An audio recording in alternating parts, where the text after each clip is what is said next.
This year has seen a raw reopening of our national dialogue on race and violence. And this week, a new exhibit opening here in the Bay Area will offer a chance to consider some of those themes through a powerful lens. We should tell you that some of the images you'll see may be unsettling. ABC 7 Mornings anchor Kumasi Aaron went to experience them for herself.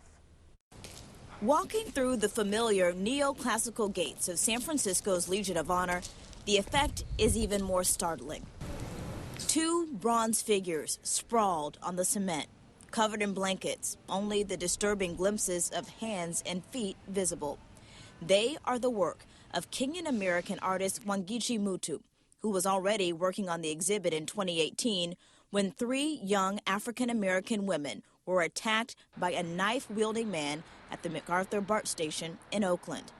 18-year-old Nia Wilson would not survive. And it was triggered precisely by that incident. And the moment she told me that she was making those works, we knew they had to be in the show. Curator CLAUDIA SCHMUCKLI says the works, known as the Shavasana figures, represent an artistic attempt to capture the much broader significance of the violence. That particular murder was one that went viral, and it was one of the first that initiated national mourning. The exhibit is entitled, "I Am Speaking, Are You Listening?" And the installations explore broader themes of disconnect between man and the earth, people and cultures, perhaps at the root of violence throughout history.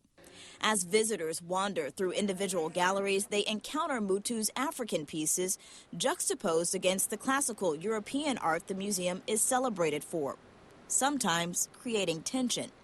Raised in South Africa, NATASHA BECKER is the museum's new curator of African art. How do you think people will react when they walk through and they see that? Or how do you hope they might react? I hope that people will react, sort of positively, but also in a kind of surprised way, So for me, art is a tool. It's a communication tool. She's a feminist, she's an activist, and most of her work, I would say, is around social inequality. The exhibit reflects an ongoing evolution in the Legion of Honor's approach, a fresh way of looking at European-centric works through a broader lens. Still, it's a view that begins with all the violence and force of a sharp chisel, the moment visitors walk through the gate.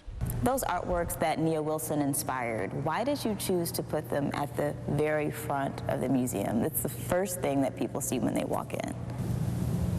It's a wake-up call. And it is meant to be this moment of deep reflection. In San Francisco, Kumasi Aaron, ABC 7 News.